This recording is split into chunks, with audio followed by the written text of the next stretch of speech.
बदलते भारत की शान।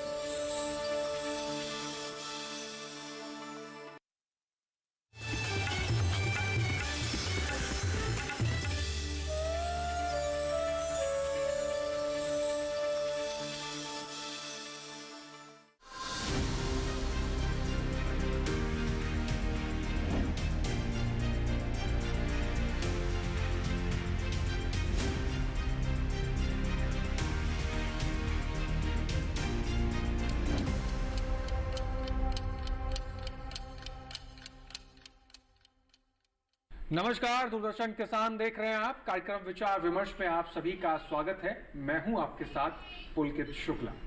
आप सभी ने एक वाक्य कहीं ना कहीं कभी ना कभी किसी ना किसी व्यक्ति के मुंह से जरूर सुना होगा, फैशन के दौर में गारंटी की इच्छा ना करें। लेकिन क्या आपने कभी सोचा है कि ऐसा क्यों कहा जाता है?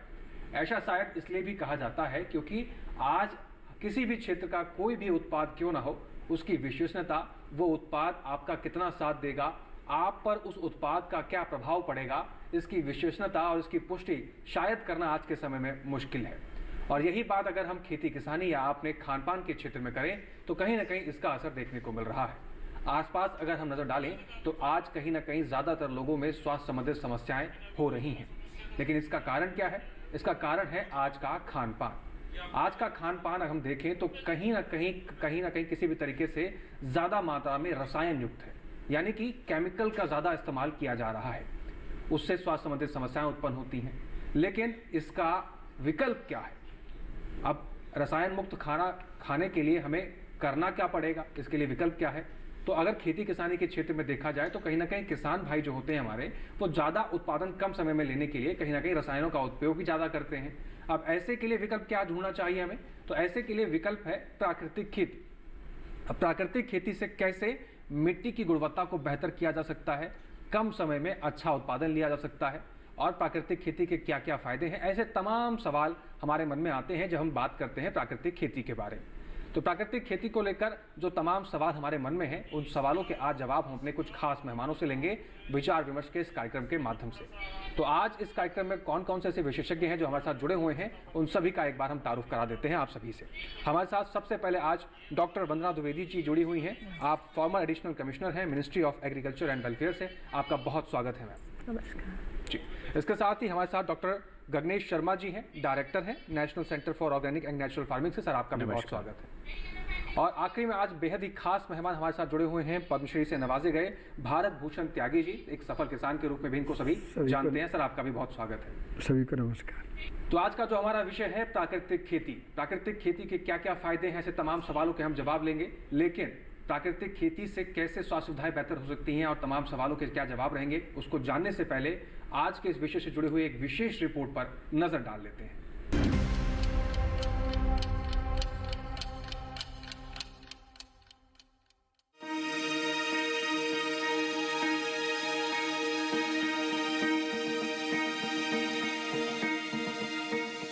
प्राकृतिक खेती, जैसा कि नाम से ही पता चल रहा है कि प्राकृतिक यानी ऐसी खेती जिसमें रसायन का बिल्कुल भी इस्तेमाल नहीं किया जाता हो, इसलिए प्राकृतिक खेती को रसायन मुक्त खेती भी कहा जाता है। दरअसल प्राकृतिक खेती में सिर्फ प्राकृतिक आदानों का ही इस्तेमाल किया जाता है। प्राकृतिक खेती में देशी गाय को मूल आधार माना जाता है। ऐसा इसलिए क्योंकि देशी गाय के गोबर में 16 मुख्य पोषक तत्व होते हैं और ये सभी पौधों के विकास के लिए जरूरी होते हैं। साथ ही देशी गाय के गोबर और मूत्र की महक देशी केंचुओं को बढ़ाने में भी मददगार होती है। प्राकृतिक खेती करने के लिए गहरी जुताई करने की जरूरत नहीं होती। साथ ही प्राकृतिक खेती करते समय सिंचाई करने का तरीका भी थोड़ा अलग रहता है। सिंचाई पौधों से कुछ दूरी पर की जाती है, जिसमें सिर्फ 10% ही पानी लगता है। पौधों को दूर से पानी देने के कारण जड़ों की लंबाई बढ़ती है और जड़ों की लंबाई बढ़ने से पौधों के तनों की मोटाई और पौधों की लंबाई बढ़ जाती है और पैदावार अच्छी होती है। प्राकृतिक खेती में पौधों की दिशा का भी खास ध्यान रखा जाता है। इसमें पौधों की दिशा उत्तर दक्षिण होती है। ऐसा करने से पौधों को सूरज की रोशनी ज्यादा समय तक मिल जाती है। प्राकृतिक खेती के कई सारे फायदे हैं। इससे न सिर्फ भूमि की उपजाऊ क्षमता बढ़ती है, सिंचाई अंतराल में वृद्धि होती है, बल्कि फसलों की उत्पादकता में भी वृद्धि होती है। इसके अलावा प्राकृतिक खेती करने से भूमि की जल धारण क्षमता भी बढ़ती है। भूमि से पानी का वाष्पीकरण कम होता है, जिससे भूमि के जल स्तर में वृद्धि होती है। इतना ही नहीं, प्राकृतिक खेती करने से मिट्टी, खाद्य पदार्थ और जमीन में पानी के जरिए होने वाले प्रदूषण में भी कमी आती है। आपको बता दें कि अक्सर लोग जैविक खेती को ही प्राकृतिक खेती समझ लेते हैं, लेकिन ऐसा नहीं है। जैविक और प्राकृतिक खेती दोनों अलग अलग बातें हैं। जैविक खेती से मिट्टी के भौतिक गुणों में सुधार तो होता है, लेकिन अधिकतम पैदावार के लिए अकेले जैविक खेती काफी नहीं होती। जबकि प्राकृतिक खेती में पहले साल से ही भरपूर पैदावार मिलती है और ज्यादा उपज के लिए रसायनों की बिल्कुल भी जरूरत नहीं होती। ये ऐसी तकनीक है जिसमें फसल में ही मकड़ी, मेंढक, मांसाहारी कीट और फंगस पैदा हो जाते हैं, जिनका काम हानिकारक कीटों को खाकर फसलों की हिफाजत करना है। प्राकृतिक खेती पूरी तरह से कुदरती संसाधनों पर आधारित है। इसमें ना रासायनिक खाद की जरूरत है और ना ही कीटनाशकों की। कुल मिलाकर प्राकृतिक खेती करके किसान अच्छी सेहत और अच्छा मुनाफा दोनों ही कमा सकते हैं।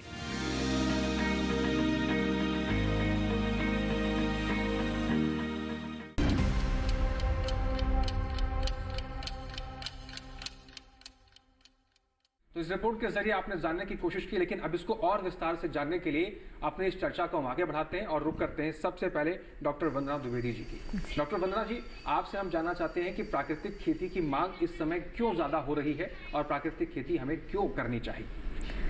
देखिए, आज जैसा कि आपने शुरुआत में इस बात को कहा कि आज हमें शुद्ध ना सब्जियां मिल रही हैं, ना अनाज मिल रहे हैं, ना फल मिल रहे हैं जी। किसानों की जो एक ग्रीड बढ़ती चली जा रही है, जिससे कि वो कम समय में अधिक से अधिक उत्पादन लेने के चक्कर में बहुत ज़्यादा फर्टिलाइज़र भी डालते हैं और बिना वैज्ञानिक तरीके को समझे हुए, और बहुत ज़्यादा उसकी वजह से उन्हें पेस्टिसाइड भी डालना पड़ता है। तो एक तरह से जहर युक्त खेती होने लगी है। और अधिक मुनाफे के इस दौर में उन्होंने ये नहीं सोचा कि हम मनुष्य लोगों को या हम अपने पशुओं को क्या चारा खिला रहे हैं और क्या सब्जियां अनाज खिला रहे हैं।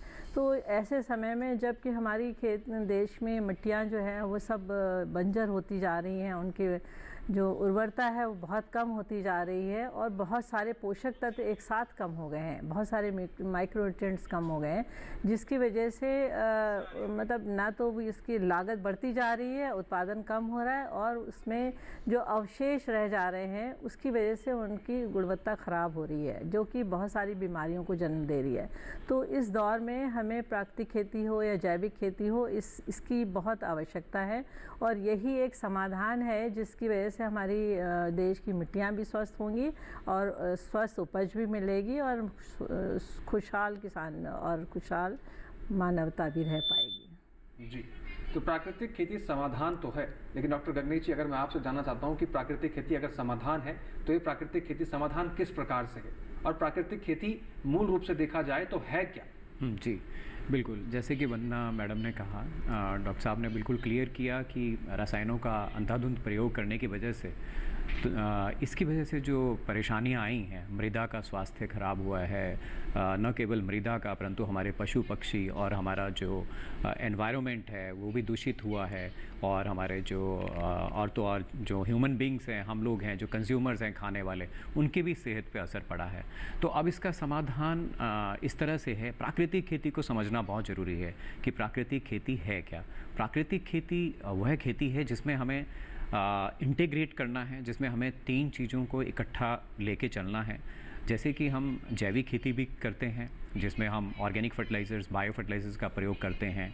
तो यहाँ प्राकृतिक खेती में हमें जो है, जो प्रकृति के नियम हैं उनको समझते हुए, और जो हमारे जितने भी जो भी हम क्रॉप उगाना चाहेंगे, जो भी फसल हम लेना चाहेंगे, उसको इंटीग्रेट करना है लाइव स्टॉक से, चाहे वो गाय हो, भैंस हो या और भी कोई कैटल्स हो हमारे। तो इंटीग्रेशन जिसका, जैसे क्रॉप का और पेड़ों का और साथ ही साथ प्रकृति के नियमों के साथ हमें लेके चलना है। ये शॉर्ट में हम कह सकते हैं आसान शब्दों में कि ये प्राकृतिक खेती है। प्राकृतिक खेती से हमारा जो उद्देश्य है वो क्या बन रहा है, वो ये है प्राकृतिक खेती में कि हमें बाहर से ज़्यादा भी कोई भी इनपुट्स ना खरीद के, जैसे बायो फर्टिलाइज़र्स, ऑर्गेनिक फर्टिलाइज़र्स हम बाहर से ख़रीदते थे, या bio pesticides, insect pest disease control करने के लिए हमें बाहर से ख़रीदने पड़ते थे किसान भाइयों को। तो वो हम अपने खेत पे ही बनाएं। खेत पे जितने भी हमारे जितने भी रिसोर्सेज उपलब्ध हैं, चाहे पत्ते हैं, चाहे सूखे और भी जितना भी खरपतवार है, इसका हम अच्छे से मल्च के रूप में प्रयोग करें।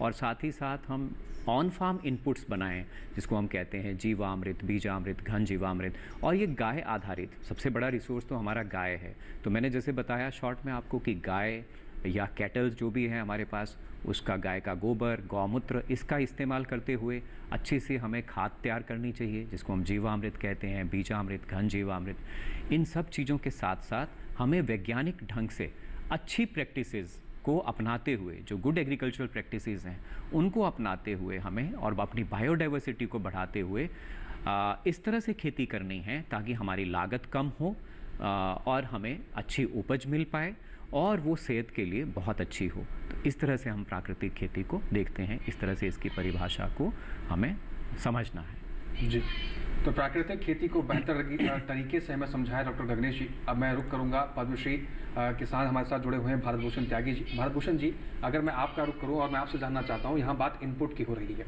क्या किसानों के मन में ये बात बैठी हुई है कि प्राकृतिक खेती में इनपुट का जो सोर्स है वो बाहर से होगा तभी हम कर पाएंगे, या इंटरनली उसको बनाया नहीं जा सकता? क्या कोई संशय बैठा हुआ है किसानों के मन में, या फिर वो प्राकृतिक खेती की इस विधि को समझने में कहीं ना कहीं कंफ्यूजन है? देखिए, ये एक गंभीर विषय है जी कि यदि हम रासायनिक खेती के विकल्प के रूप में कोई और भी खेती लाना चाहते हैं और उसमें हम किसानों की मानसिकता और वहाँ की जो परिस्थितियाँ हैं उनको बेहतर तरीके से नहीं समझ पाएंगे तो परिवर्तन में परेशानी आती है। आपका सवाल वाजिब है कि किसान लंबे समय से बाज़ार से इनपुट खरीदने के अभ्यास में वो बाज़ार पर निर्भर है। उसको ऐसा लगता है कि बाज़ार के बिना क्या खेती हो सकती है। तो यही एक मुद्दा है जो समझने का है। और जो डॉक्टर गगनेश जी ने एक बात कही थी कि यदि हम दो बातों को साथ साथ समझ लें, एक तो प्रकृति में उत्पादन व्यवस्था का नियम क्या है, उसके सिद्धांत क्या हैं, और दूसरा बात उनको हम उस प्रकार की जो लागत की ज़रूरत पड़ती है तो उनको हम बाज़ार से नहीं बल्कि अपने खेत पर कैसे तैयार करें। तो मोटे तौर पर देखें तो प्रकृति की व्यवस्था को समझना और अपने खेत पर लागत तैयार करना ये बहुत आसान तरीका है, क्योंकि इसमें बड़ी भूमिका खेत में प्रकृति की व्यवस्था में ही पूरी होती है। जैसे सिद्धांत के रूप में देखते हैं तो पूरकता का सिद्धांत है, या विविधता का सिद्धांत है, या बहुत सारे घनत्व का सिद्धांत है, या बहुत सारा नैसर्गिकता का सिद्धांत है जिसको इकोलॉजी बोलते हैं। इसमें उत्तर क्या मिलता है? उत्तर ये मिलता है कि जो देश में खाद्यान्न के संकट की जो चिंता होती है कि क्या जैविक या प्राकृतिक खेती में बढ़ती जनसंख्या के लिए भोजन पर्याप्त होगा, एक सवाल। दूसरा सवाल, क्या किसानों की आमदनी बढ़ेगी, क्या गांव में इससे कोई रोजगार के अवसर बढ़ेंगे, या जो भारत सरकार के द्वारा आत्मनिर्भरता की संकल्पना की गई है क्या उसका कोई विकल्प इसमें है। तो यदि इन सारी बातों को हम देखते हैं तो प्राकृतिक खेती या प्रकृति की व्यवस्था को समझकर खेती करने में सारा कुछ स्पष्ट रूप से सामने है। और मैं ये कहूँगा कि भारत सरकार इस पर बहुत अच्छी तरीके से चिंतन और मंथन के साथ आगे बढ़ रही है, और ये आज की ज़रूरत है। और इसमें जो सभी परिस्थितियाँ हैं उनके सवालों के उत्तर भी हैं। और मैं ये कहूँगा कि किसान भाइयों के लिए विशेष रूप से ये एक तरीके से कन्वर्जेंस का समय है जिसमें वो अपनी आमदनी बढ़ा सकते हैं, खेती को एक व्यवसाय के रूप में अपना सकते हैं, और खेती एक रोज़गार परक साधन भी है और खेती से हम अपने गांव की आर्थिक स्थिति के साथ साथ अपने देश की अर्थव्यवस्था को भी मजबूत कर सकते हैं। ये अवसर है देश के सामने, इसलिए पूरे देश में प्राकृतिक और जैविक खेती की तरफ भारत सरकार का ध्यान गया है। प्राकृतिक खेती को बढ़ाने के लिए कृषि विभाग भी अपने स्तर पर बहुत सारे ऐसे प्रोग्राम भी चला रहा है, कई कार्यक्रम भी कर रहे हैं और किसानों को प्रोत्साहित भी किया जा रहा है ताकि आप प्राकृतिक खेती की तरफ आगे बढ़कर उत्पादन क्षमता को बढ़ा सकते हैं और मुनाफा भी कमा सकते हैं। डॉक्टर वंदना जी हमारे साथ जुड़ी हुई हैं। डॉक्टर वंदना जी, भारत भूषण जी ने यहाँ पर कई सवाल खड़े किए इस दौरान में। ये सवाल है कि क्या उत्पादन बढ़ाया जा सकता है, क्या व्यावसायिक रूप से देखा जा सकता है। आपको क्या लगता है कि प्राकृतिक खेती के जरिए किसान जो जैविक खेती कर जो उसकी दृष्टिकोण है, क्या प्राकृतिक खेती में उन सब चीज़ों की को पूर्ति की जा सकती है? बिल्कुल पूर्ति करी जा सकती है। आज की आवश्यकता है प्राकृतिक खेती। जी देखिए, यदि हमारी देश की मिट्टी उर्वरक नहीं होगी या हमारे जल संसाधन या दूसरे संसाधन जो प्राकृतिक संसाधन है वो सुरक्षित नहीं होंगे, तो हमारे जो कृषि प्रधान देश है हमारा, वो कैसे, हमारी जनसंख्या कैसे निर्भर होगी। इतना बड़ा देश है, अगर ये किसी तरह से ये मैसेज आता है कि इनके पास खाद्यान्न का उत्पादन सही नहीं है या इनके यहाँ मिट्टियाँ बहुत ख़राब हो गई इस देश में, तो दूसरे देश हमारे ऊपर हॉबी होने लगेंगे। हम उनका वो बढ़ जाएगा, है नहीं, वो अपने जो भी चाहे फर्टिलाइज़र हो, पेस्टिसाइड हो, वो महंगे हो जाएंगे, तो हमारे लिए तो बहुत संकट हो जाएगा। तो हमारा ये एक सही समय है जब हमने ये निर्णय किया कृषि मंत्रालय ने कि हम प्राकृतिक खेती करें। एक तरह से जैविक खेती बहुत अच्छी है, लेकिन उसमें बहुत से संसाधन बाहर से खरीदने पड़ते हैं, जैव उर्वरक खरीदना पड़ता है, बहुत से बायोपेस्टिसाइड्स खरीदने पड़ते हैं, लेकिन और उसके साथ ये सुनिश्चित नहीं होता है कि हमारे जो गाय, हमारा रीढ़ की हड्डी जिसे कहते हैं, गाय पशुधन जो हमारा है, उसका सही इस्तेमाल नहीं हो पा रहा था उसमें। तो आज की आवश्यकता ये है कि हमारे देश की मिट्टियाँ अच्छी हों, और वो अच्छी तभी होंगी जब उसमें जो पोषक तत्व बहुत सारे कम हो गए हैं उनका सही तरीके से उनकी उर्वरता बढ़ाई जाए और उनकी कमी को ख़त्म किया जाए किसी तरह के, और वो सिर्फ गाय के गोबर या दूसरे कैटल्स हैं उनके माध्यम से ही किया जा सकता है, क्योंकि वो खेत का बचा हुआ चारा या दूसरे चारे को खाकर जो भी उनका गोबर या गोमूत्र होता है उसमें इतने अच्छे सूक्ष्म जीवाणु होते हैं जो एक तरह की एक साइलेंट वर्कर्स होते हैं, एक फौज है एक तरह से जीवाणुओं की, जो मिट्टी के अंदर रहते हुए जो भी हम फर्टिलाइजर पेस्टिसाइड डालते हैं उसको तोड़ने का काम, उसको जो उसका अवशेष न बच जाए हमारी फसलों में, इस सब का काम वही करते हैं। और कहीं ना कहीं हमारे जब वो कन्वेंशनल फार्मिंग हुई, जब हम लोगों ने किया, क्योंकि वो पहले की आवश्यकता थी और आज की आवश्यकता प्राकृतिक खेती है, तो ये बहुत अच्छी बात है। और दूसरी बात ये है कि विज्ञान को भी समझना ज़रूर है, प्रकृति के साथ चलना ज़रूरी है, क्योंकि पानी का संसाधन निश्चित है। जो हमारी मिट्टियां हैं देश की, वो जिसे हम मातृभूमि कह लीजिए या मृदा को, उसको वो इतना वो इतने वर्षों बाद बनती है, सैकड़ों हज़ारों वर्षों बाद वो फर्टाइल सॉइल बनती है।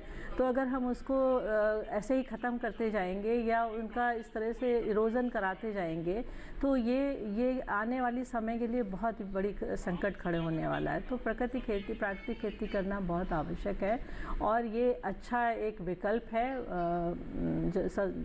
संसाधनों के लिए भी, प्राकृतिक संसाधनों के लिए भी, किसान की उपज के लिए भी, और हमारे कंज्यूमर्स के लिए भी, क्योंकि उनको एक सुरक्षित पदार्थ मिलते हैं। जी डॉक्टर गगनेश जी, यहाँ बात हो रही है कि प्राकृतिक खेती की आवश्यकता इस समय है, बार बार इस वाक्य पर जोर दिया जा रहा है। और बात करें जलवायु या ज़मीन की, और प्रकृति और खेती की बात करें तो इन दोनों का गहरा संबंध है। तो क्या प्राकृतिक खेती में मोटे तौर पर अगर देखा जाए तो क्या सिर्फ खेत की मिट्टी से इसका संबंध देखा जा रहा है, या इसकी फसल या इसके बारे में कुछ और भी जोड़ा जा सकता है? जी बिल्कुल। देखिए, प्राकृतिक खेती का संबंध सिर्फ हमारी मृदा से ही नहीं, बल्कि हमारे जल से भी है, हमारे पर्यावरण से भी है, हमारे किसान भाइयों से सबसे ज़्यादा है, और हमारी जो आज की यंग जनरेशन है उनके लिए भी, जैसे कि आपने प्रश्न पूछा कि व्यवसाय का भी एक साधन उभर कर आ रहा है प्राकृतिक खेती, क्योंकि डिमांड बहुत ज़्यादा है। देखिए, केमिकल फ्री जो प्रोडक्ट्स हैं, जो पेस्टिसाइड रहित, मतलब जो रसायन रहित जो प्रोड्यूस है, उसकी बहुत ज़रूरत है देश में। जैसे कि भारत भूषण जी ने बताया, आदरणीय डॉक्टर वंदना मैडम ने बताया कि केमिकल्स का जो है ये बहुत ही जो जहर है इस वक्त हमारी मृदा में घुला हुआ है, अंधाधुंध जब हम प्रयोग करते हैं, तो इसके लिए विकल्प जो है प्राकृतिक खेती एक बहुत ही अच्छा विकल्प है। और किसान भाइयों के लिए ये एक आसान विकल्प साबित हो रहा है। आप देखिए, एग्ज़ाम्पल अगर मैं आपको देना चाहूँ कि हिमाचल प्रदेश से अगर हम शुरू करें, 4-5 साल हो गए वहाँ पर प्राकृतिक खेती करते हुए किसानों को, और किसान बहुत खुश हैं, खुशहाल किसान हैं। उनकी योजना भी चल रही है। करीब 2 लाख के करीब किसान प्राकृतिक खेती कर रहे हैं, और उनका इवन एप्पल में भी देखिए आप, उनकी प्रोडक्शन कम नहीं हो रही है, बहुत अच्छी प्रोडक्शन ले रहे हैं। सब्जी में भी उनका अच्छा जो है उत्पाद आ रहा है और बेच भी रहे हैं लोकल लेवल पर। इसके साथ साथ गुजरात में आप देखेंगे वहाँ पर भी 3-4 लाख किसान जो हैं प्राकृतिक खेती कर रहे हैं। ये स्तर बढ़ता जा रहा है, और इसी प्रकार आंध्र प्रदेश में 7-7.5 लाख के करीब किसान जो हैं प्राकृतिक खेती में जुड़े हैं। RYSS जो है वहाँ पर एक संस्थान है स्टेट गवर्नमेंट का, जो बहुत अच्छा कार्य कर रहा है किसानों को जोड़कर, और ख़ासकर जो महिला किसान हैं वो आगे आकर इस जो प्राकृतिक खेती है इसको अपनाकर उनको ट्रेनिंग और कैपेसिटी बिल्डिंग भारत सरकार के द्वारा दी जा रही है, प्रदेश सरकारों के द्वारा मिलकर ये काम किया जा रहा है।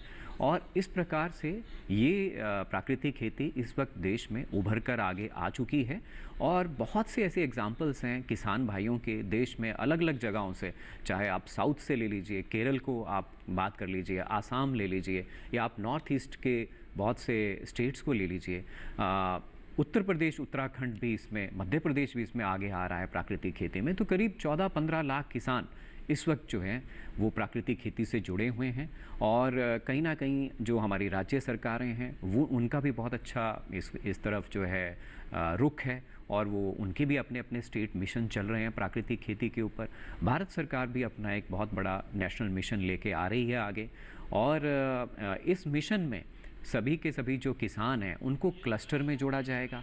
क्लस्टर के साथ साथ उनके जो अच्छे अच्छे जो किसान हैं उनको चुना जाएगा, उनको मास्टर ट्रेनर के रूप में ट्रेन किया जाएगा, उनकी कैपेसिटी बिल्ड की जाएगी, ट्रेनिंग दी जाएगी। क्योंकि प्राकृतिक खेती, जैसे कि हमारे आदरणीय त्यागी जी ने कहा, ये इवॉल्व हो रहा है, धीरे धीरे आगे बढ़ रहा है, अभी शुरुआत है, और उसमें साइंटिफिक वैलिडेशंस की भी ज़रूरत है।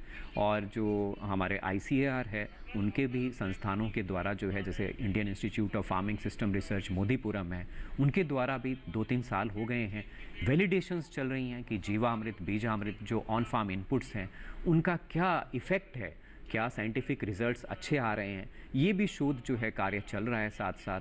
तो इस प्रकार से आप देखें कि सिर्फ मृदा तक ही ये सीमित नहीं है जो प्राकृतिक खेती है, इसमें अगर आप ग्लोबल वार्मिंग तक की बात करें तो उस स्तर को भी कम करने में ये अच्छी भूमिका निभाने की जो है रिजल्ट्स आ रहे हैं, देखे जा रहे हैं। क्लाइमेट चेंज के लिए भी जो आजकल हमारा जो एक नया जो एक परेशानी उभर के आ रही है पूरे संसार में, कि ग्लोबल वार्मिंग का जो इफ़ेक्ट है वो सिर्फ हमारी फसल प्रणाली को ही जो है उसको ही प्रभाव नहीं डाल रहा है, परंतु हमारे जो है वर्षा ऋतु और इन सब चीज़ों के ऊपर भी इफ़ेक्ट पड़ रहा है। तो प्राकृतिक खेती जैविक खेती की तरह ही एक और विकल्प हमारे सामने, अच्छा विकल्प है, और कुछ कुछ जगहों में हम इसको अपनाकर, जहाँ जहाँ ये संभव हो इसको हम अपनाकर जो है कुछ कुछ क्रॉप्स में, जो जैसे प्लांटेशन है, फ्रूट्स हैं, इन क्रॉप्स में काफ़ी अच्छे रिजल्ट्स देखने को मिले हैं। और जब मल्टी क्रॉपिंग कर रहे हैं तो जैसे आदरणीय त्यागी जी जो है अपने फार्म पे मल्टी क्रॉपिंग करते हैं, इंटर क्रॉपिंग करते हैं, तो बहुत अच्छे रिजल्ट्स हैं, वो हमारे सामने बैठे हुए हैं। बिल्कुल जी। तो बहुत महत्वपूर्ण बात यहाँ पर डॉक्टर गगनेश नहीं आता है, आपने बताई है कि करिए पर्यावरण की दृष्टि से भी देखा जाए तो जिस तरीके से चेंजेस हमें देखने को मिल रहे हैं मौसम के अंदर, और बाकी क्षेत्रों में देखा जाए जिस तरह से जलवायु परिवर्तन हो रहा है, तो कहीं ना कहीं चिंता का विषय जरूर है। और ऐसे में अगर देखा जाए तो समय की मांग है प्राकृतिक खेती। भारत भूषण त्यागी जी का मैं रुख करना चाहूँगा। भारत भूषण जी, जिस तरीके से यहाँ पर सर ने बताया कि मल्टी क्रॉपिंग हम कर सकते हैं, और आपका भी एक नियम, मैं जब पढ़ रहा था आपके बारे में तो देखने को मिला मुझे कि खेत एक फसल अनेक, इसके बारे में भी क्या प्राकृतिक खेती योगदान देती है? क्या प्राकृतिक खेती के जरिए एक ही खेत के अंदर कई तरह की फसल उगाई जा सकती है? देखिए, एक बहुत बड़ी सुंदर बात ये समझना है कि हम प्राकृतिक खेती को या जैविक खेती को अब विकल्प के रूप में देख रहे हैं। विकल्प का मतलब है कि चाहे बात प्राकृतिक असंतुलन की हो, चाहे आर्थिक असंतुलन की हो, और चाहे पर्यावरण, स्वास्थ्य और किसी प्रकार के सामाजिक असंतुलन की हो, विकल्प के रूप में कहीं ना कहीं खेती में एक मौलिक परिवर्तन की ज़रूरत है। इस दृष्टि से भारत सरकार के द्वारा इसके 2 पहलुओं पर गंभीर चिंतन किया गया है। पहला है कि इसकी नीति और इसकी राष्ट्रीय कार्य योजना में प्राकृतिक सिद्धांतों को महत्व दिया जाए, जिसमें खेत एक फसल अनेक भी है, एक दाने से अनेक दाने पैदा होते हैं, इसकी आवर्तनशील अर्थव्यवस्था भी है, और जिससे हम एक ही खेत में मल्टी लेयर प्रोडक्शन भी कर सकते हैं और दूसरा हम खेत में इकोलॉजी को भी समझकर अपने में अच्छे बीज और अच्छी वंश परंपराओं को भी सम्मिलित कर सकते हैं।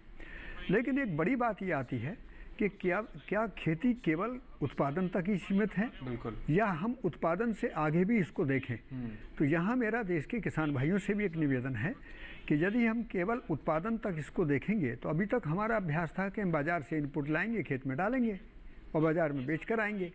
लेकिन अब भारत सरकार ने विकल्प के रूप में इसको देखा है, तो उसका आधार ये है कि उत्पादन का प्रबंधन करने का भी काम किसान स्वयं करें, उसके गुणवत्ता के प्रमाणीकरण की जिम्मेदारी भी किसान लें और उसके प्रसंस्करण के साथ बढ़ते हुए अच्छी बाज़ार व्यवस्था के साथ अच्छा पैसा कमाने का अवसर भी ये विकल्प के रूप में देखा गया है।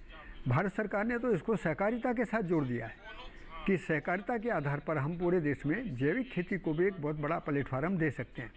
देखिए, यहाँ दो बात मैं ज़रूर कहना चाहूँगा अपने देशवासियों से कि हम बात चाहे जैविक खेती की करें चाहे प्राकृतिक खेती की करें, लेकिन अंत में हमको सिद्धांत तो प्रकृति के ही समझने होंगे। बिल्कुल, इसमें कोई किसी प्रकार की मनमानी नहीं है, बल्कि बेहतर से बेहतर और सुधार करके आगे बढ़ने का एक कार्यक्रम है। इसलिए किसी को भी ये बात जाए कि प्राकृतिक खेती या जैविक खेती अलग है, ऐसा नहीं है।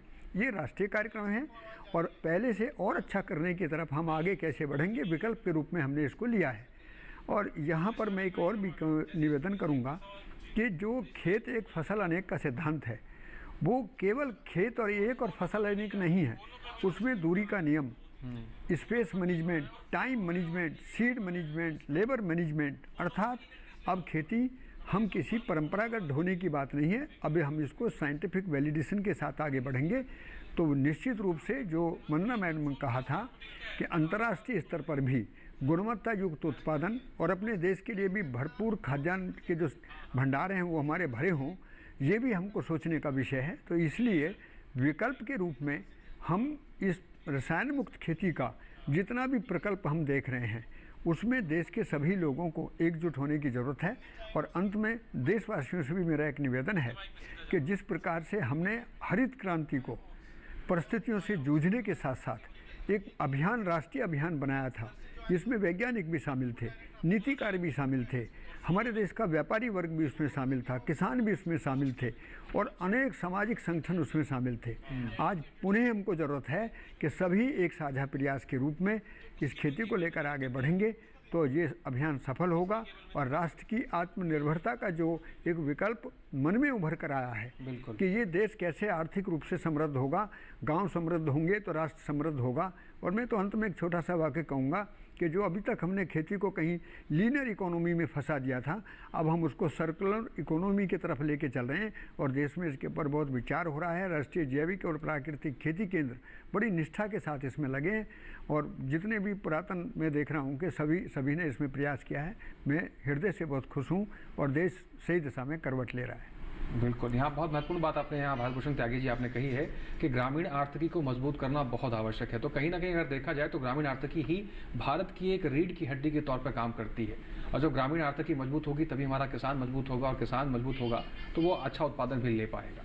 चर्चा को आगे बढ़ाएंगे लेकिन यहाँ एक ब्रेक के लिए रुकना होगा। ब्रेक के उस पार फिर से हाजिर होंगे और तमाम सवालों के जवाब अपने खास मेहमानों से लेंगे। तब तक आप बने रहें और देखते रहें दूरदर्शन किसान।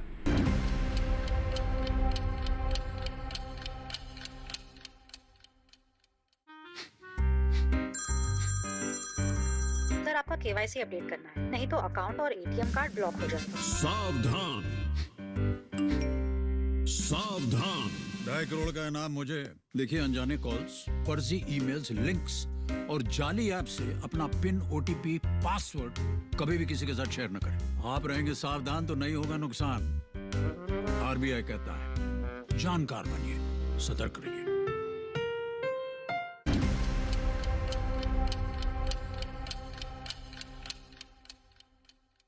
ब्रेक के बाद एक बार फिर से आप सभी का स्वागत है। कार्यक्रम विचार विमर्श देख रहे हैं आप। प्राकृतिक खेती को लेकर तमाम हमारे साथ कुछ खास एक्सपर्ट स्टूडियो में जुड़े हुए हैं। तमाम महत्वपूर्ण जानकारियां आपके साथ साझा की जा रही हैं। सवालों का और जवाबों का सिलसिला लगातार जारी है। चर्चा को आगे बढ़ाते हुए डॉक्टर वंदना जी का मैं करूंगा। डॉक्टर वंदना जी, यहाँ पर भागभूषण जी ने बात करी ब्रेक पे जाने से पहले कि साइंटिफिक वैलिडेशन की बात आती है, लेकिन जब साइंटिफिक वैलिडेशन की बात आती है तो कहीं ना कहीं किसान के मन में ये भी बात आ जाती है कि जब साइंटिफिक वैलिडेशन आ ही गया तो प्राकृतिक कहाँ से रह गया। क्या आधुनिक खेती या आधुनिक जो विज्ञान है वो प्राकृतिक प्राकृतिक खेती को डैमेज कर रहा है, या दोनों में कोई डिफरेंस है? देखिए, ये भ्रम नहीं होना चाहिए कि साइंस अलग है और प्रकृति अलग है। सारी साइंस प्रकृति से ही निकल के आती है। प्रकृति के जो ईश्वर ने प्रकृति के नियम बनाए हैं उन्हीं को हम समझ के हम साइंस और अनुसंधान करते हैं। हमारे देश में गौ माता जो है उसका बहुत खेती में एक अहम होता था। हमारे यहाँ जो कृषि मित्र या ये पशु पक्षी भी कृषि के मित्र होते थे, इन सबको बचपन में पढ़ाया भी जाता था, लेकिन कालांतर में ये सब बातें हम भूल गए। तो हमारे वैज्ञानिकों को अब ये सब चीज़ें साइंटिफिक तरीके से, एक वैज्ञानिक तरीके से अनुसंधान करके लेके आनी पड़ेगी कि हम कौन कौन सी फसलें किस सीज़न में लगाएं और क्यों लगाएं। ये बताना पड़ेगा किसान को कि हम क्यों लगाएं, इससे क्या फ़ायदे होंगे और आपकी उपज कैसे बढ़ती जाएगी। दूसरी बात ये है कि हम अगर मिट्टी की चर्चा करें तो किसान, हमारे वैज्ञानिकों को ये पुनः बताना पड़ेगा किसानों को कि भाई अगर आप प्राकृतिक खेती या जैविक खेती करते हैं तो जो उर्वरा शक्ति है वो कैसे बढ़ती जा रही है, जो बंजर होती जा रही थी फर्टिलाइज़र के और पेस्टिसाइड के यूज़ से, वो कैसे वापस अपनी उर्वरता की तरफ बढ़ रही है, ये उनको समझाना पड़ेगा। दूसरी बात ये है कि जब प्राकृतिक खेती से अच्छी उपज तो मिल रही है, जैसा कि त्यागी जी ने बताया, और ये तो त्यागी जी स्वयं किसान हैं और अच्छे किसान हैं और अपने यहाँ प्रोसेसिंग भी कराते हैं, सर्टिफिकेशन भी कराते हैं, एग्रो टूरिज्म भी है इनके यहाँ। तो ये बखूबी इस चीज़ को समझते हैं कि हमने कौन कौन से, उन्होंने खुद अनुसंधान किए हुए हैं कि कौन कौन सी सह फसलें एक साथ लेने से किस सीज़न में फ़ायदे ज़्यादा होते हैं और क्यों होते हैं। तो ये जो विज्ञान है, जो ये एक किसान स्वयं समझ रहा है, यही विज्ञान हमारे वैज्ञानिकों को समझ के एक देश, क्योंकि बहुत बड़ा देश है और बहुत ज़्यादा हमारे किसान हैं यहाँ पे जो खेती पर ही जनसंख्या निर्भर है, तो ये सारी चीज़ें लेके आना बाकी है अभी, क्योंकि हमारे वैज्ञानिकों के सामने भी चैलेंज है। और जब हम किसी भी एक साइंस से दूसरी साइंस की तरफ मोड़ करते हैं तो थोड़ा सा लोगों को लगता है, कई बार हमने सुना है लोग कहने लगते हैं क्या हमें श्रीलंका बना देना है प्राकृतिक खेती करके। तो उनकी समस्याएं दूसरी थी, लेकिन हम तो बड़े सुनियोजित तरीके से आगे बढ़ रहे हैं कि हम पूरे देश में थोड़ी करने जा रहे हैं प्राकृतिक खेती। जहाँ पे आवश्यक है, जिन स्थानों पे जहाँ पे ज़्यादा उसका पोटेंशियल है, वहाँ पर ही हम प्राकृतिक खेती कर रहे हैं और विज्ञान के साथ कर रहे हैं। दूसरी बात, ये प्राकृतिक खेती किसान चूँकि कालांतर में भूल गया है एक तरीके से, तो उसको ग्रुप में, समूह में बनाकर हम आगे बढ़ रहे हैं और उनकी बराबर ट्रेनिंग कराई जा रही है। तमाम बातें आपने कही, उसका भी कहीं ना कहीं किसान भाई बात को ध्यान रखें। डॉक्टर गणेश जी का रुख करूँगा। डॉक्टर गणेश जी, यहाँ पर बात ट्रेनिंग की गई है कि अगर कृषि विभाग द्वारा कौन से ऐसे ट्रेनिंग प्रोग्राम चलाए जा रहे हैं कि अगर कोई किसान इच्छुक हो तो उस ट्रेनिंग के जरिए वो प्राकृतिक खेती शुरू कर सकता है। उस ट्रेनिंग का पीरियड कितना है, कैसे आवेदन किया जाए, और साथ ही इसमें जब उत्पादन की बात होती है तो ज़ीरो से अगर कोई किसान शुरू करना चाहता है तो ज़ीरो से कैसे अपने खेत से वो शुरू करे, प्राकृतिक खेती करने की विधि के बारे में आप जानकारी दीजिए। जी, बहुत ही अच्छा सवाल आपने किया है और इसके लिए मैं आपको बताना चाहूँगा कि हमारा जो संस्थान है, नेशनल जो राष्ट्रीय जैविक एवं प्राकृतिक खेती केंद्र गाज़ियाबाद में, इसके अंतर्गत हमारे 5 संस्थान हैं और वो देश के अलग अलग जगहों में हैं। जैसे कि हमारा पहला संस्थान गाज़ियाबाद में है, जिसके तहत 6 से 7 राज्य आते हैं उसके कंट्रोल में। उसके बाद जो है नागपुर में है रीजनल सेंटर हमारा, क्षेत्रीय सेंटर, फिर बेंगलोर में है और इसी तरह से भुवनेश्वर में है और इम्फाल में है।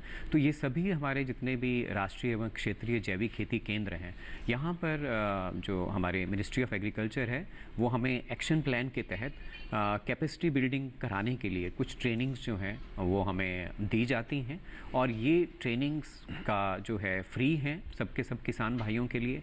सभी स्टेक होल्डर्स को इस ट्रेनिंग में जो है आने का पूरा मौका मिलता है और इस प्रकार से हमारी सबसे पहली ट्रेनिंग किसान भाइयों के लिए होती है 1 दिन की ट्रेनिंग, जो फार्मर ट्रेनिंग हम कहते हैं, फार्मर ट्रेनिंग कम डेमोन्स्ट्रेशन। उसमें 50 किसान भाइयों को ट्रेनिंग दी जाती है। गाँव में, कहीं भी पंचायत में, किसी भी कृषि विज्ञान केंद्र का जो मॉडल फार्म है या जैविक एवं प्राकृतिक जो भी फार्म हो वहाँ पर उपलब्ध, वहाँ पर हम देते हैं। एक हमारी बहुत ही अच्छी ट्रेनिंग है जो 30 दिवसीय ट्रेनिंग है, उसको हम सर्टिफिकेट प्रोग्राम कहते हैं। तो वो भी एग्रीकल्चर और नॉन एग्रीकल्चर ग्रेजुएट्स के लिए उपलब्ध है। उसमें वो रेजिडेंशियल ट्रेनिंग प्रोग्राम है उसको हम स्टेट एग्रीकल्चर यूनिवर्सिटीज़ के साथ मिलके भी कराते हैं। जहाँ जहाँ इंफ्रास्ट्रक्चर उपलब्ध होता है, जहाँ जहाँ एक्सपर्ट्स उपलब्ध होते हैं, वहाँ हम इस प्रकार की ट्रेनिंग कराते हैं। इस साल से हम लोग अपनी ट्रेनिंग के स्तर को बढ़ा रहे हैं, इसको स्केल अप कर रहे हैं, और हमने बायो फर्टिलाइजर्स या बायो इनपुट रिसोर्स सेंटर, जैसे आदरणीय वंदना मैडम ने बात की, डॉक्टर भारत भूषण त्यागी जी ने अभी बात की कि जो बायो इनपुट्स हैं फार्म पे कैसे बनाए जाएं, मल्टी क्रॉपिंग को कैसे समझा जाए, प्राकृतिक खेती की विधि को कैसे समझा जाए। तो जो प्रोग्रेसिव किसान हैं उनके किसान भाइयों के फार्म पे ही सेलेक्ट करके उस जगह पर 50 किसानों को बुला के उनको भी ट्रेनिंग दी जाती है। 10 दिवसीय ट्रेनिंग प्रोग्राम को हम इंट्रोड्यूस करने जा रहे हैं इस साल से, जो प्राकृतिक खेती के ऊपर टारगेटेड होगा, और बायो इनपुट रिसोर्स सेंटर्स जो बनाने हैं, जैसे किस तरह से उनकी साइंस है, जैसे डॉक्टर वंदना मैडम ने कहा क्या क्वालिटी है, 7 दिन रखना है, 14 दिन रखना है, ख़राब तो नहीं हो जाएगा, उसमें कंटेमिनेशन तो नहीं आ जाएगी, किस तरह से उसको स्प्रे करना है, ये सारी चीज़ों की जो जितनी भी विधाएं हैं उनको सिखाई जाती हैं किसान भाइयों को। और ये 10 दिन की ट्रेनिंग हम रख रहे हैं, और साथ ही साथ सर्टिफिकेशन के ऊपर भी हमारी 2 दिवसीय ट्रेनिंग होती है, और 10 दिवसीय ट्रेनिंग भी हम एक जितने भी इंस्पेक्टर्स होते हैं सर्टिफिकेशन बॉडीज़ के या हमारे रीजनल काउंसिल्स के जितने भी उनके जो ऑफिसर्स हैं, मैनेजर्स हैं, ऑफिशियल्स जो काम करते हैं इसमें प्रमाणीकरण का काम करवाते हैं, उनके लिए भी एक ट्रेनिंग प्रोग्राम जो है इस साल से हम नया लेके आ रहे हैं, जो 5 दिवसीय और 10 दिवसीय होगा। साथ ही साथ जो बायो फर्टिलाइज़र इनपुट्स जो प्रोडक्शन है ऑर्गेनिक फार्मिंग के लिए, उसके लिए भी हमारे पास नया ट्रेनिंग प्रोग्राम आ रहा है जो 5 दिवसीय होगा। तो इस तरह से हमारा संस्थान ट्रेनिंग कराता है। इसके साथ मैं आपको ये भी जानकारी देना चाहूँगा कि मैनेज हमारा जो राष्ट्रीय संस्थान है हैदराबाद में, उनको भी प्राकृतिक खेती के लिए जो है मिनिस्ट्री ऑफ एग्रीकल्चर ने ये दायित्व दिया है कि वो पूरे देश में जो है 5 दिवसीय ट्रेनिंग प्रोग्राम चला के बड़े स्तर पर एक्सटेंशन की जाए प्राकृतिक खेती की, और मास्टर ट्रेनर्स को तैयार किया जाए। वो मास्टर ट्रेनर आगे चल के 50-100 किसानों को अवेयरनेस दें, ट्रेनिंग दें फील्ड में। इसी के साथ साथ एक और अधिक जानकारी मैं आपको देना चाहूँगा कि मिनिस्ट्री ऑफ रूरल डेवलपमेंट के साथ में मिनिस्ट्री ऑफ एग्रीकल्चर ने एक कन्वर्जेंस प्रोग्राम चलाया है बहुत ही अच्छा, जो कृषि सखी हैं उन सबको पैरा एक्सटेंशन वर्कर के रूप में देखा जा रहा है प्राकृतिक खेती के लिए और सॉइल हेल्थ मैनेजमेंट के लिए। एक बड़ा प्रोग्राम चलाया जा रहा है जिसमें 50 से 60 हज़ार कृषि सखीज़ को ट्रेनिंग देने के टारगेट है, और अगले सालों में ये और भी बढ़ाया जाएगा ताकि जो गांव का स्तर है वहाँ पर ये जो कृषि सखी हैं, क्योंकि ये कृषि के कार्यों से जुड़ी हुई हैं, तो इनको प्राकृतिक खेती सिखा के इस विधा को आगे मैनेज लीड कर रहा है। इसमें एक नोडल एजेंसी है और वो इनको कृषि सखियों को ट्रेन करके और भी इम्प्लीमेंटिंग एजेंसीज जो नोडल एजेंसीज हैं स्टेट में, उनको भी साथ लेके ये ट्रेनिंग प्रोग्राम करवाए जा रहे हैं, और इससे प्राकृतिक खेती जो है आगे बढ़ाई जा रही है। इस तरह से सेंट्रल गवर्नमेंट इसको आगे चला रही है। बिल्कुल। तो हमारी महिलाओं का भी योगदान हमेशा से कृषि में कहीं ना कहीं अभूतपूर्व रहा है, और आज महिलाएं भी खेती किसानी में जुड़ के आगे आ रही हैं और अपने व्यवसाय को भी व्यवसाय के रूप में भी खेती किसानी को आगे बढ़ा रही है। उनका नाम भी हो रहा है और उनकी आय में भी बढ़ोतरी हो रही है। भारत भूषण त्यागी जी का मैं रुख करूँगा। भारत भूषण जी, जिस तरीके से आप जैविक खेती से भी जुड़े रहे हैं और हम यहाँ पर चर्चा आज प्राकृतिक खेती के बारे में कर रहे हैं, तो मैं आपके अनुभव से जानना चाहता हूँ, क्योंकि आप स्वयं एक किसान हैं, इतने सालों का आपका अनुभव है और बाकी किसानों के लिए आप प्रेरणा के स्रोत भी रहे हैं और कई किसानों का प्रशिक्षण भी देते हैं। तो आपके अनुभव से आपको क्या लगता है कि प्राकृतिक खेती और जैविक खेती के बीच में कितना डिफरेंस रहता है, उनके उत्पादन में, उसके लागत के अंदर कितनी मेहनत करनी पड़ती है? आपका अनुभव के अनुसार आपने जैविक खेती और प्राकृतिक खेती के बीच में उत्पादन क्षमता में कितना डिफरेंस देखा और लागत में कितना डिफरेंस आता है? देखिए, ये बहुत ही सुंदर प्रश्न है और इसका उत्तर यही है कि यदि हम प्रकृति के सिद्धांतों को समझकर खेती करते हैं तो ना प्राकृतिक खेती और जैविक खेती में कोई अंतर नहीं है। केवल अंतर है कि जब हम केवल लागत और तरीकों पर आधारित होकर कोई विचार करते हैं तो वहाँ पर कुछ ना कुछ चीज़ें बदलती जाती हैं। जैसे देश में पहले से ही बहुत सारे प्रयोग थे, कोई नक्षत्र पर आधारित थे, कहीं अग्निहोत्र पर आधारित थे, कहीं गौ आधारित थे। तो ये अलग अलग घटनाओं को देखकर देश ने परिवर्तन करने के जो स्वरूप बनाए, तो किसी को किसी स्तर पर कामयाबी मिली, किसी को किसी स्तर पर कामयाबी मिली, लेकिन वो कामयाबी बहुत ज़्यादा सार्थक नहीं थी। सार्थक का मतलब था कि उसमें किसानों को ये बात स्पष्ट नहीं हो रही थी कि क्या ये बहुत परंपरागत या बहुत अच्छे तरीके से आगे जाएगी। उस पर पुनः मंथन हुआ और मंथन देखने पर ये पता लगा कि धरती, पेड़ पौधे और पशु पक्षियों में एक पूरकता का सिद्धांत है। यदि वो सिद्धांत समझ में आता है तो धरती की बनावट कैसी है, उसमें पानी कैसे देना है, उसका विज्ञान किसानों को समझ में आता है। उसके साथ साथ पशु पक्षियों का पालन कौन सा उपयोगी है ये समझ में आता है। वनस्पतियों की बीज परंपरा उस स्थान के लिए कैसी है ये समझ में आता है। तो उनके ऊपर जो लागत के दबाव थे, चाहे वो कीड़े बीमारियों के नियंत्रण की बात थी, खरपतवारों के नियंत्रण की बात थी, ज़मीन की ताकत बढ़ाने की बात थी, वो जो बाजार के चंगुल में फंसे थे उनसे निकलने का एक रास्ता है। वो रास्ता जैविक खेती में भी एक ही है और प्राकृतिक खेती में भी एक ही है। अगर देखा जाए मोटे तौर पर तो एक किसान बाकी किसानों के लिए एक मैसेज देना चाह रहे हैं, क्योंकि वो भारत भूषण जी स्वयं एक किसान है। जब उनकी आमदनी बढ़ सकती है तो हम सोच सकते हैं कि बाकी किसानों की भी आमदनी बढ़ सकती है। बस ज़रूरत है चीज़ों को समझने की, पद्धति को समझने की, सिद्धांतों को समझने की, कैसे उन सिद्धांतों का, उन पद्धतियों का सही तरीके से सही इस्तेमाल कर आप भी उस लेवल पर पहुंच सकते हैं जहां पर आज स्वयं भारत भूषण जी पहुंचे हुए हैं। चर्चा को आगे बढ़ाएंगे, लेकिन एक ब्रेक के लिए रुकना होगा। तब तक आप बने रहें और देखते रहें दूरदर्शन के साथ।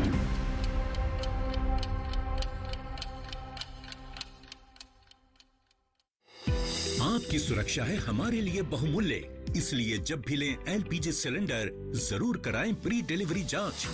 आपकी सुरक्षा को और बेहतर सुनिश्चित करने के लिए हर घर में हो रही है रसोई गैस उपकरणों की सुरक्षा जांच।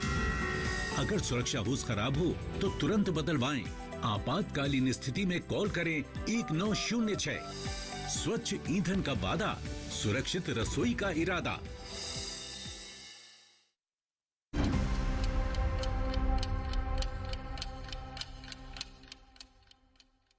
ब्रेक के बाद एक बार फिर से आप सभी का स्वागत है। कार्यक्रम विचार विमर्श देख रहे हैं आप। लगातार चर्चा जारी है, तमाम सवालों के जवाब अपने खास पैनल से हम लोग ले रहे हैं। हमारे साथ डॉक्टर वंदना जी भी जुड़ी हुई हैं, उनका रुख करूंगा। डॉक्टर वंदना जी, यहाँ पर कैटल की बात आ रही है, तो ऐसे कौन कौन से कैटल्स हैं, अगर कोई इंडिविजुअल या कोई एक ऐसा किसान है जो प्राकृतिक खेती करना चाहता है लेकिन साथ साथ वो पशुपालन में भी आना चाहता हो, तो ऐसे कौन कौन सी ब्रीड वो रख सकता है? गाय, भैंस, बकरी पालन, या फिर ऐसे कौन कौन से पशुपालन के क्षेत्र में से कौन कौन से पशु हैं जिनका इस्तेमाल कर वो प्राकृतिक खेती में फ़ायदा ले सकता है अपने पशुओं से भी?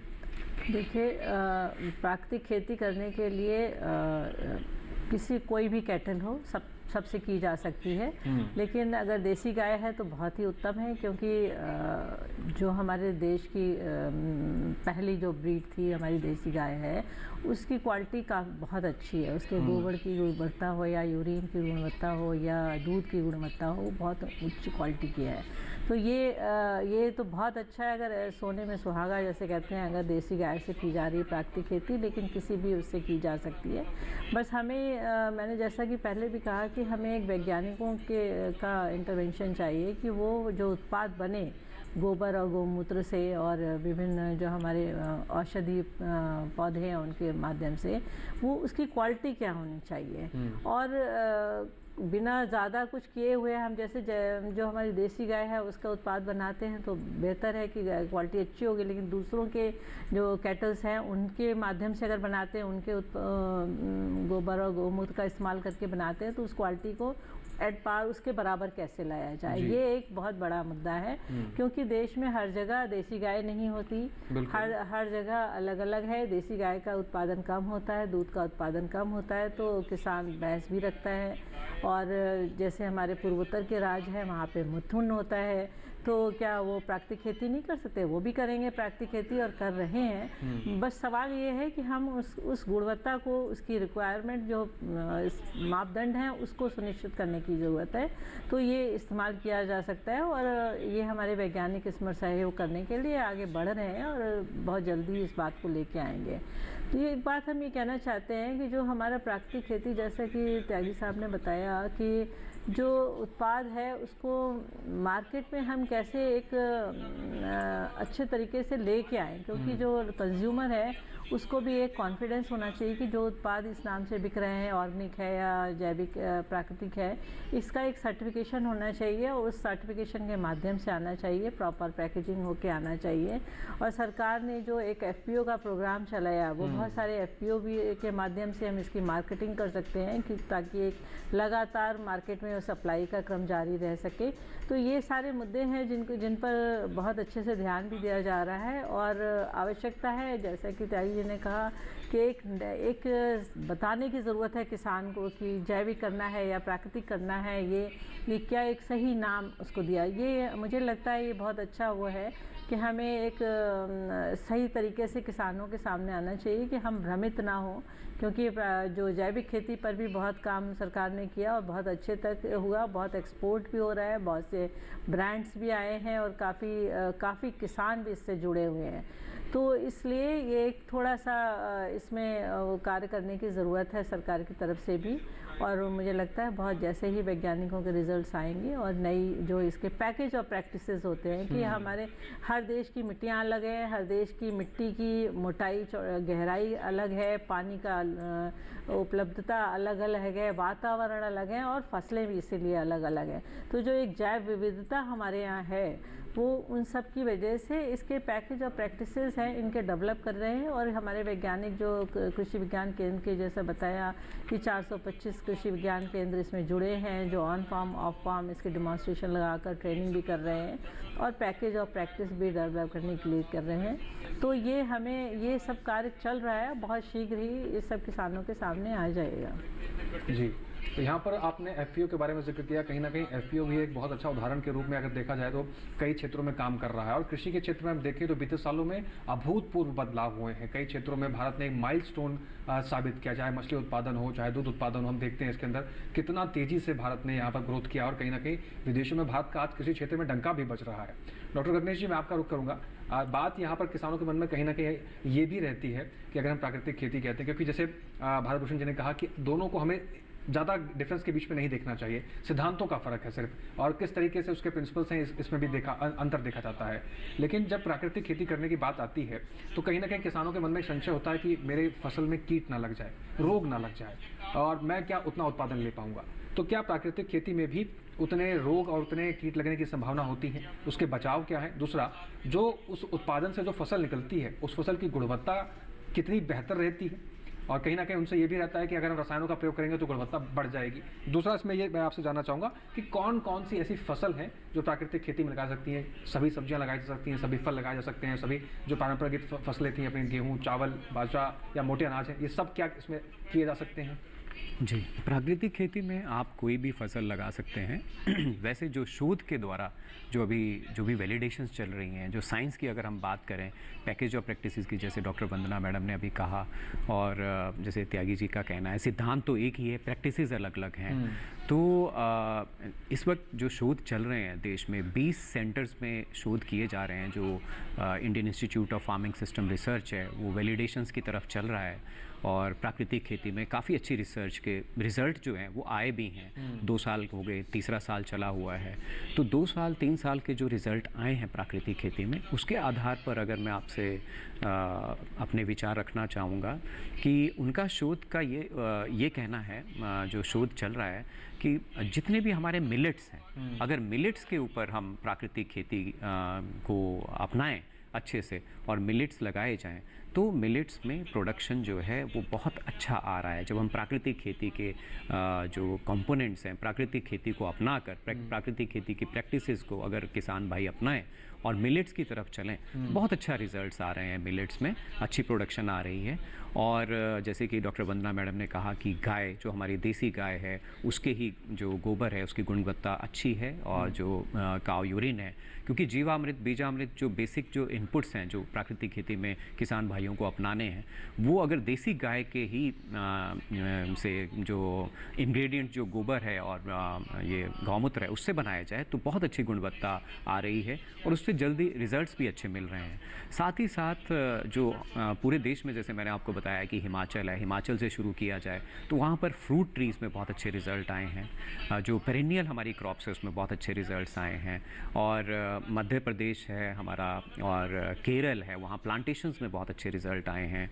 और सब्जी में भी इसका जो है बहुत ही अच्छे रिजल्ट्स हैं, जीवामृत, बीजामृत का अच्छे से यूज़ करके।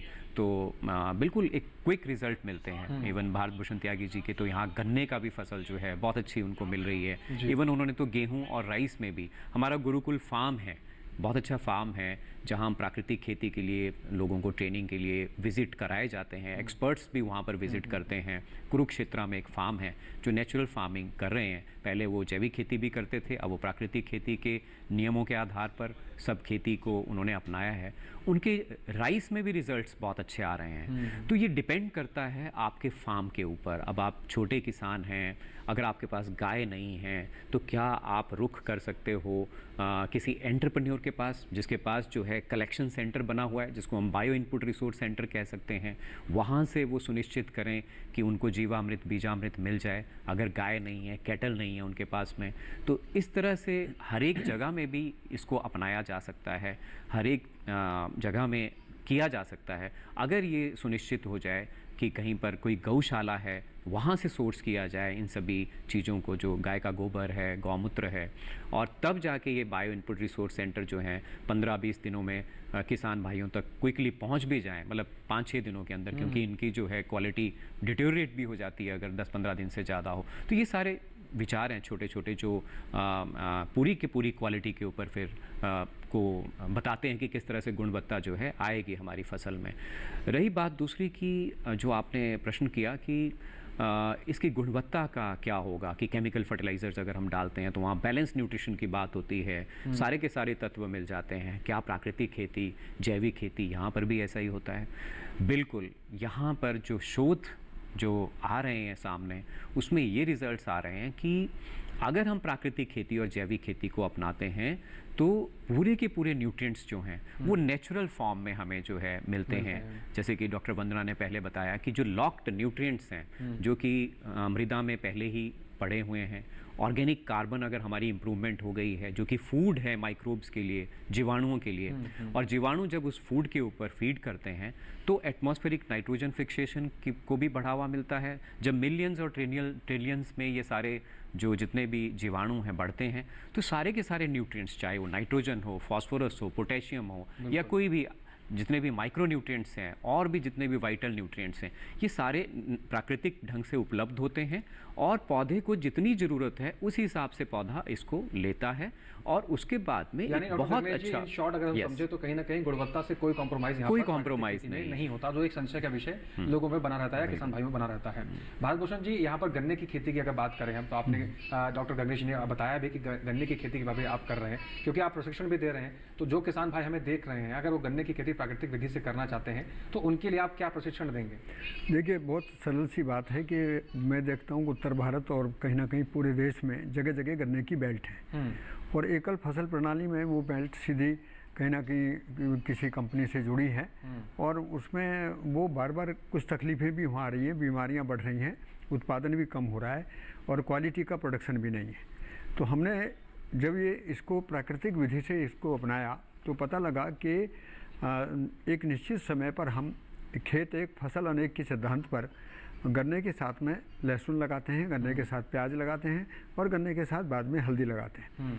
उसके साथ में बहुत सारी सब्जियां भी लगाई जा सकती हैं, और अनाज, दाल, तेल, फल, सब्जी, मसाले, जड़ी बूटी, पशुओं के लिए चारा, इमारती लकड़ी, कोई भी चीज़ है जो उपयोगी चीज़ें हैं उनको आप अपने खेत में लगा सकते हैं। मैं गन्ने की विशेष बात ये बताऊँगा कि 1 मीटर बाई 1 मीटर से यदि हम कैलकुलेशन करते हैं 5 या 4 बड़ से, तो 40 किलो गन्ना आसानी से हमको मिल जाता है जी। सवाल ये उठता है कि एक एकड़ ज़मीन में 4000 वर्ग मीटर हैं और 40 किलो वजन यदि मुझे 1 मीटर से मिलता है तो कम से कम मुझे 1000 मीटर में 400 कुंटल गन्ना मिलता है जी। तो जो 3000 वर्ग मीटर मेरा बचा है, हम उसमें क्या करते हैं, मिलेट की खेती कर सकते हैं, सब्जी की खेती कर सकते हैं, उसमें हम कंद वाली सब्जियां कर सकते हैं। तो ये अपने गणित के आधार पर मैं बताना चाहूँगा कि 1 एकड़ ज़मीन से हम लोग 300 से 400 कुंटल गन्ना निकाल रहे हैं, 12 से 15 कुंटल तक लहसुन और कम से कम 30 से 40 कुंटल हल्दी। इन सब की इकोनॉमी जोड़ते हैं तो किसानों की इकोनॉमी से लगभग 4 से 5 गुना ज़्यादा है। किसान भाइयों, समझने की ज़रूरत यह है कि खेती में समझना, सीखना और करना तीनों अलग अलग क्रियाएं हैं। बिल्कुल। हम समझेंगे तो कीड़े बीमारियों का नियंत्रण भी वही है, हम समझेंगे तो खरपतवारों का नियंत्रण भी वही है, हम समझेंगे तो खेत भी खाद बनाता है और सभी कुछ वहाँ पर होता है। इसलिए समझकर खेती करेंगे तो जैविक खेती और प्राकृतिक खेती में कोई तकलीफ नहीं है। बिल्कुल, बहुत महत्वपूर्ण संदेश यहाँ पर भारत भूषण जी ने दिया है कि अगर आप समझ के करेंगे, क्योंकि समझना ही यहाँ पर समझने का ही सारा खेल है, और प्रशिक्षण लेकर अगर आप करना चाहते हैं तो उसके लिए कृषि विभाग द्वारा तमाम तरह की ऐसी योजनाएं भी हैं जिसके जरिए आप प्रशिक्षण लेकर भी प्राकृतिक खेती के लिए आप आगे बढ़ सकते हैं। और जैसे कि मैंने पहले भी कहा कि प्रकृति और खेती का एक गहरा नाता पहले से भी रहा है और आगे भी रहेगा, और क्योंकि किसान प्रकृति के सबसे नज़दीक रहता है तो कहीं ना कहीं किसानों की भी एक महत्वपूर्ण भूमिका बन जाती है अपनी प्रकृति को बचाने के लिए, अपनी प्राकृतिक संपदाओं को बचाने के लिए। तो ऐसे में किसानों से हम यही अपील करना चाहेंगे इस कार्यक्रम के माध्यम से, अगर आप प्राकृतिक खेती करने के लिए इच्छुक हैं तो कहीं ना कहीं उन योजनाओं का लाभ उठाइए, और जो प्रशिक्षण सरकार द्वारा कृषि विभाग द्वारा दिए जा रहे हैं उनका लाभ उठाइए। प्राकृतिक खेती में भी आप उतना अच्छा ही उत्पादन ले सकते हैं, और जो भी आपके मन में संशय है या सवाल है, आप अपने नज़दीकी कृषि विज्ञान केंद्र से संपर्क करके उन अधिकारियों से मिलकर आप अपने सवालों के जवाब ले सकते हैं। और प्राकृतिक खेती में भी उतनी ही अपार संभावनाएं हैं, वो आपकी आय भी बढ़ सकती है, और प्राकृतिक खेती के जरिए आप अपनी मिट्टी को भी बचा सकते हैं, अपने खेतों को बचा सकते हैं, अपनी जलवायु के प्रति अपनी एक जिम्मेदारी निभा सकते हैं, और अपनी आय को भी बढ़ा सकते हैं। तो उम्मीद है कि इस कार्यक्रम में इस विषय को लेकर जो भी जानकारी आपके साथ साझा की गई है उनका आप सही इस्तेमाल कर प्राकृतिक खेती में आगे बढ़ेंगे और अपने मुनाफा को भी कमा पाएंगे। विचार विमर्श के इस कार्यक्रम को हम यही विराम देंगे, लेकिन इस कार्यक्रम से जुड़े आपके जो भी सवाल या जो भी सुझाव आप हमें देना चाहते हैं आप हमें ईमेल के जरिए पहुंचा सकते हैं। हमारी ईमेल आईडी आप नोट कर सकते हैं, vijalvimarsh08@gmail.com। आपके सुझावों और आपके सलाहों का हमें इंतजार रहेगा। और अंत में मैं सभी खास मेहमानों का शुक्रिया अदा करना चाहता हूं। डॉक्टर गगनेश जी, आप स्टूडियो में आए, कीमती समय और कीमती सलाह आपने साझा की, उसके लिए बहुत शुक्रिया। डॉक्टर वंदना जी, आपका भी शुक्रिया। भारत भूषण जी, आपका भी बहुत शुक्रिया। हमारे किसान भाइयों के लिए आप तीनों मेहमानों का समय निकालने के लिए आप सभी का बहुत शुक्रिया। तो आज के इस कार्यक्रम में बस इतना ही। फिर से होंगे हाजिर विचार विमर्श में एक नए विषय को लेकर। तब तक आप बने रहें और देखते रहें दूरदर्शन किसान। नमस्कार।